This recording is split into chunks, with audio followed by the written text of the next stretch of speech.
from that perspective, the way I look at it, Yeah. If you put yourself in the employee's shoes, Yeah. and you're unhappy with the present owner, you don't feel he's treating you well, Yeah.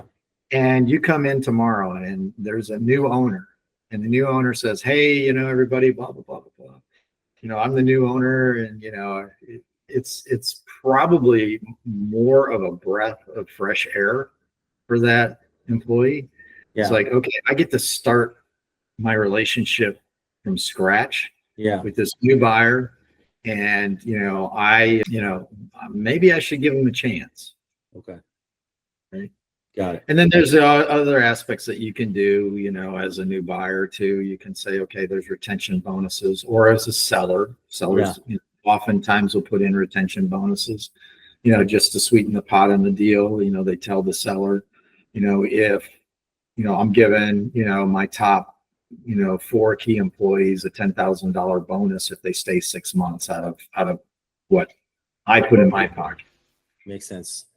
Right. And, I've had lots of sellers do that just as thanks to their employees for, making sure the transition goes well. Okay, that makes sense. In this medical space, there's a lot of risk of litigation, a lot of risk of, dentistry, one, but then the other elements, there's a lot more billing nonsense happening, a lot of, shenanigans happening. Yeah, we loved it.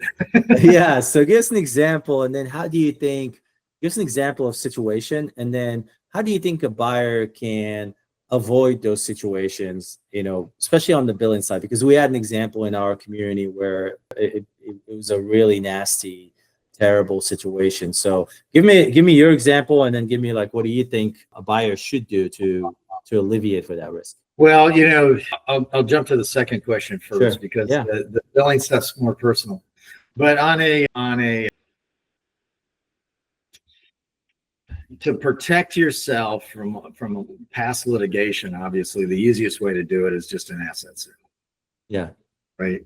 But if you're doing an asset sale in a medical practice and you don't have the insurance relationships, that can be a problem. Right. Right. So that's always a hurdle, and it creates, some form of decision making, on the part of the buyer. So let's say you decide you need that insurance, those insurance relationships. So you want to do a stock transaction, and you do that stock transaction, you're going to want your attorney to put in all the appropriate indemnifications for any past, issues that were related to that business. And, there's also a nice little thing called tail insurance that you can force on, a seller to purchase, just to make sure that if there is something that comes up, in the future, past the date of sale, and you're drug into some type of lawsuit, that, there's an insurance policy in there to make sure that you're not held liable for something that someone else did. Okay, that makes sense. How about the billing side? Billing side and billing errors.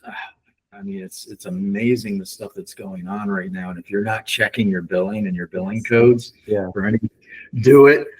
Because I can tell you stories from family members that are just unbelievable on how hospital systems are taking and putting in billing codes that generate 10 times the revenue, 10 times more revenue than what they've earned or deserve. Yeah. And if you're not paying attention to that, you're losing that money.